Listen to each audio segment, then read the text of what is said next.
The sun vanished at noon. The city stopped breathing.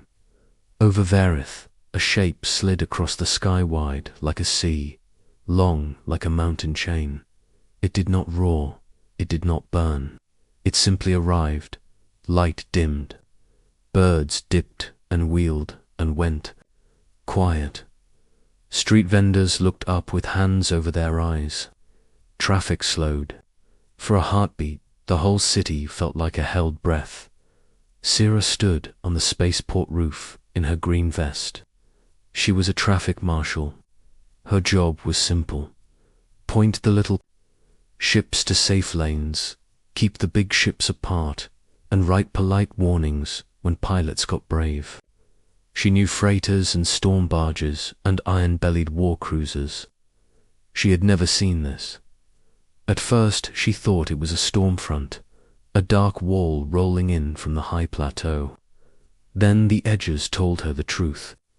The shape had lines straight, deliberate. The whole looked like black stone, but it moved like skin. It flowed, it flexed. It held the light where it touched it, like the night had learned how to breathe. Her cum crackled. Spaceport control to roof. Report, Sarah. What are we seeing? She swallowed. Not a fleet, she said. It's one ship. In orbit, Captain Jonas Hale stood on the bridge of HMS Colossus. The deck was steady. The air was cool. A soft hum ran through the bones of the ship, like a sleeping animal. Status windows floated around him, neat and calm. He watched power. Draw, settle, and hull plates cool. Arrival confirmed, his navigator said. Hale nodded once. His voice was steady. Weapons cold, shields high. Transmit first contact greeting on all bands. A clear human voice flowed across the sky and into every speaker. Every wall screen, every old radio still working in a back room. We are humans. We come with respect and with caution. We will not fire unless fired upon. We request peaceful contact. Down in Varith, the city woke again, but not kindly. Alarms rang. Sirens cut the air. Old soldiers shouted orders that did not fit the day. Shopkeepers pulled shutters. Parents called children inside. Newscrawlers guessed and guessed and guessed. Some people pointed and smiled. Some cried, most stared. Sira did not run. She kept her feet on the warm metal plates and looked up. The ship did not feel angry. It felt heavy, yes, like a mountain hanging in the air, but not cruel. It felt like a door, not a fist. It felt like a promise, but she did not know if it was a good one. Her friend, Duro down in the tower, muttered on the cum. If that thing sneezes, we are dust. Sira tried to joke and failed. Maybe it brought handkerchiefs. On Colossus, the cum officer raised a hand. Captain, we are getting mixed traffic. Some channels are asking for talks. Some are calling the military. One station is reading a prayer. Hale kept his eyes on the planet. Blue rivers, white lakes, green belts. A pretty world. Maintain broadcast, he said. No maneuvers near population centers. If they ask for distance, we give it. If they ask for help, we try. Help with what? The navigator asked. The planet, answered. The ground under Varith shook. A low, wide sound came from the west, like a drum rolling in the belly of the earth. People grabbed rails. Glass chimed. A thin line of dust lifted from every flat surface, hung in the strange noon lights, and settled again. Sira's screen flashed red. A damn alarm. She pulled it up with shaking fingers. The old fusion dam on the Hadron River had locked gates and cracked braces. It had been due for a rebuild for years. Always next budget. Always after harvest.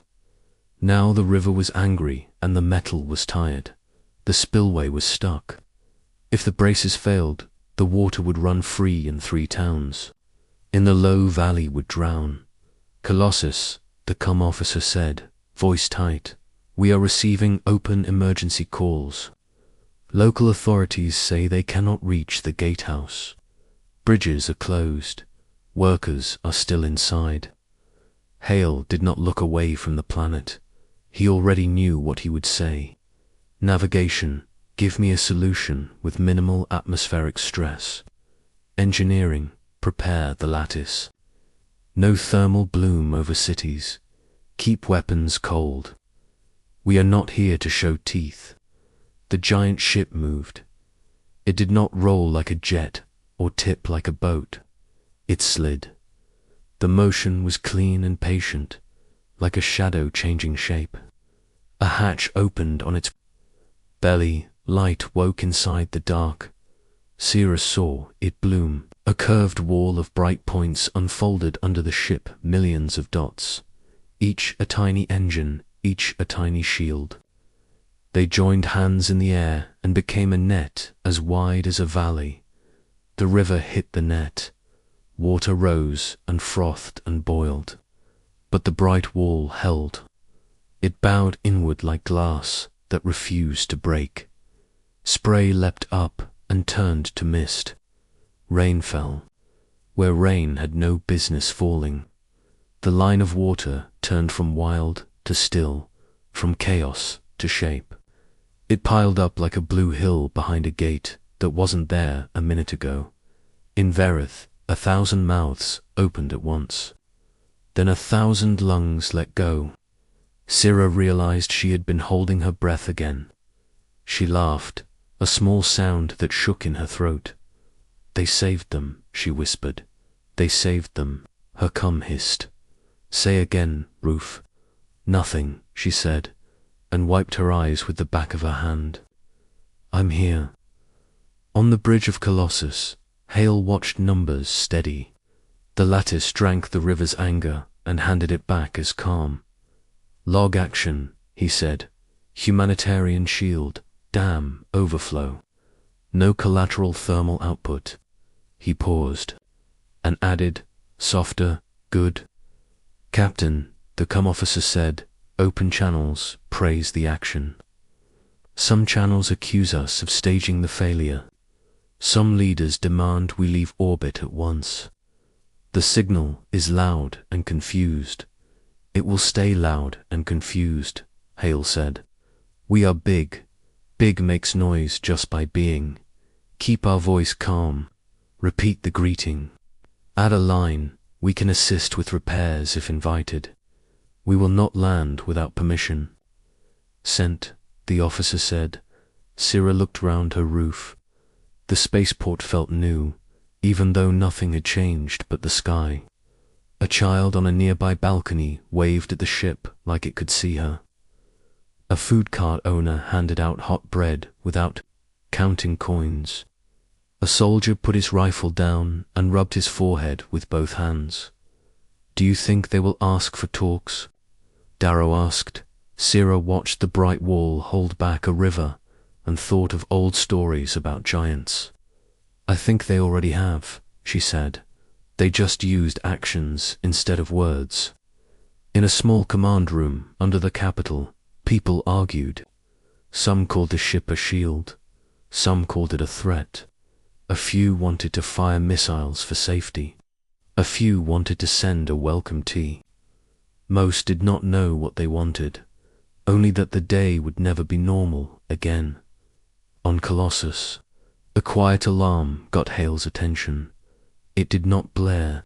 It only blinked in a corner, patient and steady. He walked closer to the holler and narrowed. His eyes, Captain, his navigator said. System edge, Hale said. 3 fast contacts. Small mass, high burn. Not local signatures. Pirates. The weapons officer asked. Maybe, Hale said. Maybe opportunists. Maybe fools. Mark them, watch their vector. If they turn inward, we shield only. Number shots unless the surface is at risk. He looked down at the bright net holding a river in its hands and at the city under a strange noon. First contact always brought tests. Some tests were water and metal. Some tests were men. He took a slow breath. Let's pass this one. Sarah felt her wrist buzz. A simple public alert rolled across every device. Unknown ships detected at system boundary. Stay clear of military sites. Remain calm. She looked up again at the dark shape that covered the sun and at the soft wall of light that held back the flood. For the first time that day, she felt something larger than fear. It was not trust, not yet. It was the space where trust could grow. She touched her recorder. Roof log, she said softly. Noon shadow remains. Monster ship speaks in calm voice and holds a river with light. People are scared, but they are also watching. I am watching too. High above, the monster ship waited without moving, like a mountain that had learned patience. Far away, 3 fast points of light turned their noses toward the blue world and came on. Sirens still cried in Verith when the shot came. It was one metal slug, dumb and fast, fired from an old hill battery by a hardline admiral who wanted to test the intruder. There was no warning, no call, just a streak of a dark pebble. Thrown at a mountain, on HMS Colossus, the sensors sang one calm note, unguided kinetic. Impact in 3, 2. Captain Jonas Hale did not raise his voice. Halo only. Light rippled once around the giant hull. The slug turned to steam and glitter that never reached the ship. No sound, no anger. It vanished like a bad idea. Return. Fire, the weapons officer asked. No, Hale said. First contact is not sport. He turned to the comms officer. Repeat greeting, add this. We will not land without permission. We can help with dam repairs if invited. Keep the tone steady. No pride, no fear. Across RL, screens flickered. A simple symbol appeared. A human hand, open, palm out. The calm voice followed. People in kitchens, shops, stations, and guard posts heard the same words at the same time. Some cursed. Some cried, some listened.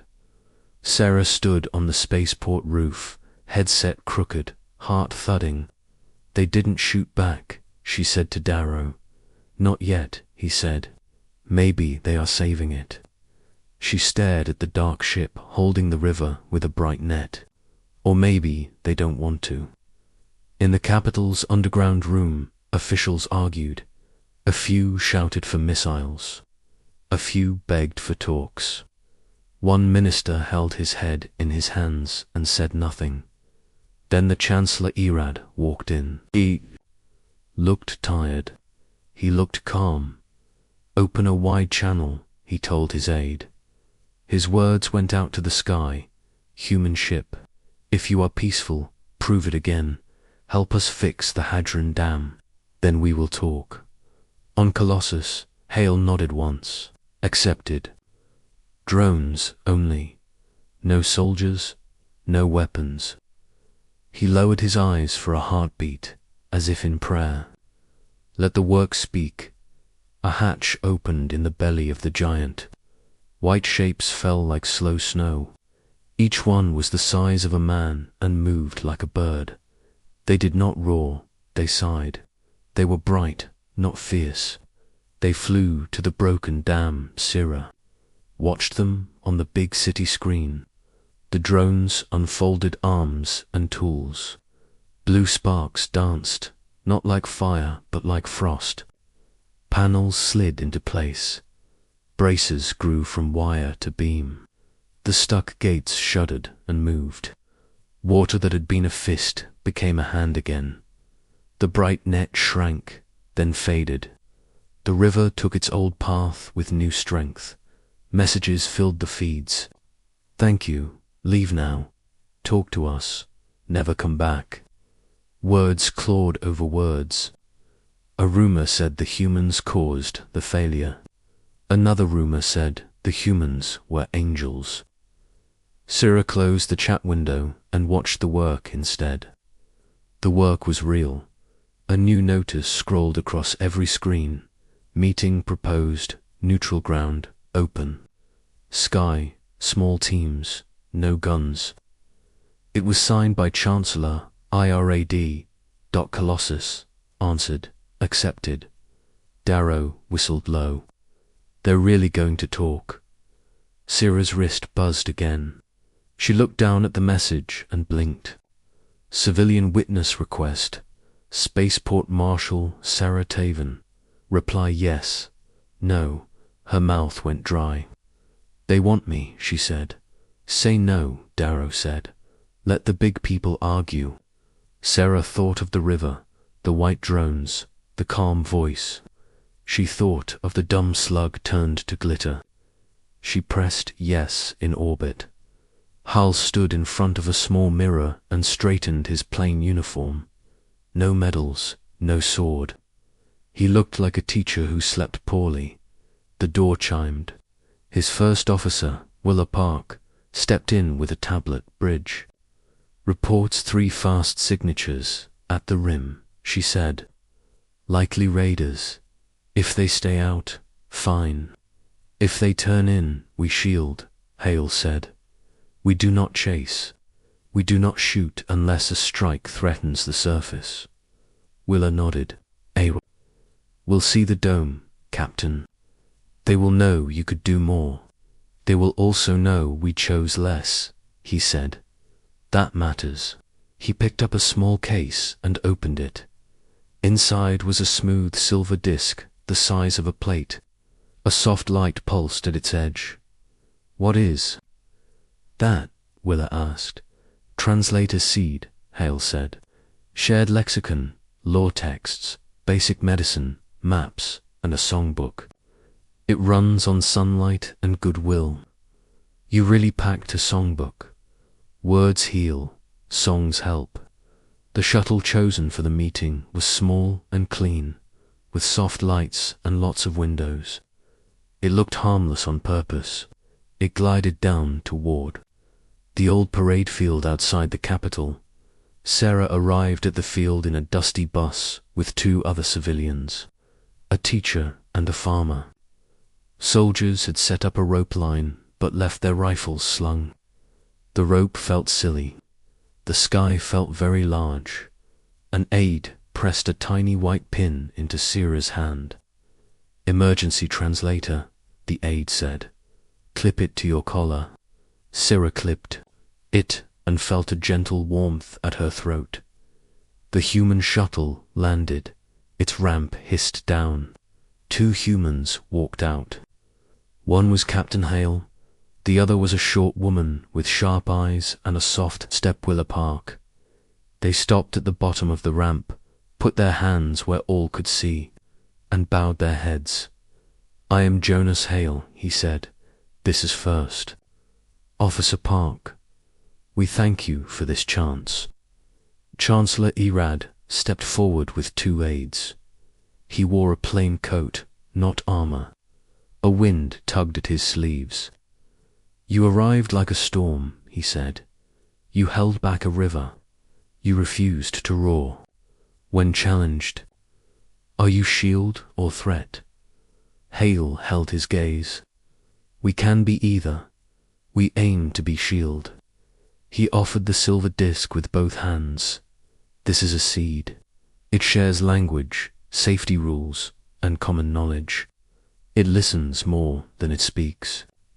If you accept it, it belongs to you. Irad did not take it at once. He looked at the small object as if it were a live animal. Then he nodded to an aide, who stepped forward and accepted it. What do you want here? Irad asked. Trade, friends, partners against storms, Hale said. We will not claim your land or your sky. We will sign to that. We ask for a trade. Corridors, joint patrols to keep raiders away. and one rule. Neither side builds weapons in the other's orbit. And if we say no, then we leave, Hale said. We do not occupy. We do not steal. If you call for help later, we will. Still try to answer. Syrah watched every move, every breath. Hale did not swagger. Park scanned the crowd, not like a hunter, but like a nurse counting heads. Irad's fingers tapped his coat, then went still. A low alarm thrummed in every pocket and on every wrist. The field screens lit red. Alert, 3 hostile ships entering. Inner system, projected vector, capital region. People gasped. A child cried once and stopped. Soldiers lifted their heads but did not raise rifles. Irad stared at the sky. Your raiders, he said. Hale lifted 2 fingers to his ear. Colossus, deploy umbrella over capital, river, and field. No shots unless surface impact is confirmed. Keep profile tight. Minimal light. Above them, the monster ship shifted. A thin, clear dome grew from its hull and spread like a bubble. It covered the river, the city, the field, and a little more. It was almost invisible, a shimmer you could only see if you looked wrong at it. A soldier whispered, "Will it hold?" Syrah answered before she could stop herself. It held a river. Hale lowered his hand and looked at Irad. "We will not strike first," he said, "but we will stop what tries to kill." Irad's jaw worked. He looked at the crowd. He looked at the pale dome. His voice, when it came, was low and even. "Then we will finish our talk under a roof of your making." Syrah felt the wind shift. It smelled like rain and metal and something new. High above, 3 points of hard light curved toward the world. Cliffhanger, the raiders break the clouds. The first salvo is seconds away. They came out of the high clouds, 3 sharp ships, fast and hungry. Their hulls were painted the color of old bone. Their engines burned a hard blue. They did not hail. They did not ask. They spat fire. The first volley struck the dome over. The capital, it looked like rain hitting hot stone. The air shivered. The ground hummed. A baby on the rope line began to cry, then went quiet when her mother pressed her close. On HMS Colossus, the bridge lights dimmed and rose again. "Umbrella stable," the shield chief said. "No leakage." Captain Jonas Hale stood easy, hands behind his back. "Hold the line. Track aim points. If any round will breach and reach the surface, we act minimum force." "Copy," the weapons officer said. "Minimum force." On the field, Chancellor Irad's aides looked at the sky with wide eyes. Soldiers did not move their rifles. The rope line did not break. Sarah stood with the teacher and the farmer and felt the dome's pulse like a second heartbeat under her skin. A raider tried something new. It rolled low and cut for the dome's edge, trying to slip under the curve. The shield flexed to meet it, but the raider fired a scatter of micro-missiles, timed to explode as they touched the edge. The shimmer tore an inch, then healed. A single spark shot through and sizzled toward the parade ground. Willa Park's voice snapped in Hale's ear. "Surface-bound, packed probable." "Take the spark," Hale said. From the Colossus's belly, a small dart of light flicked down. It did not explode. It kissed the falling spark. The spark went soft and fell like ash. It hit the grass and became nothing. 2 raiders broke formation and climbed to strike again. The third dove hard for the river. Sarah watched it cut a line in the clouds and felt her hands curl into fists without thinking. "They are testing," she said to no one. "They are learning. Darrow's voice came from her earpiece, small and tight. I hope they do not like the lesson. Hale did not look away from the holler. Mark, the lead raider, he said. Net only. Net ready. Now. A web of thin light opened in the raider's path. It looked fragile, like threads of morning ice. The raider hit it at full burn. Its engines coughed and went dark. Its guns shut their eyes. The ship tumbled, slow and harmless, caught and held by invisible hands. Tiny drones slipped out of the web, clung to the hull, and bled away heat. The ship fell asleep. The other two raiders jerked. One fired blind in fear. The other turned to run, then turned back, teeth bared. They did not like that a giant could choose to be gentle. Captain, the comms officer said. Open chatter from the raiders. They are swearing. They promise to drop rocks if we do not show real fight. Hale's mouth twitched, almost a smile. Tell them. We do not show off. We protect. The raider above the river made its choice. It spun a heavy slug down, a fat piece of guided iron with enough mass to punch the dome if it hit square. The slug flew true. Leak predicted. At Sector D12, the shield chief said. Loss window 3 seconds. Hale nodded once.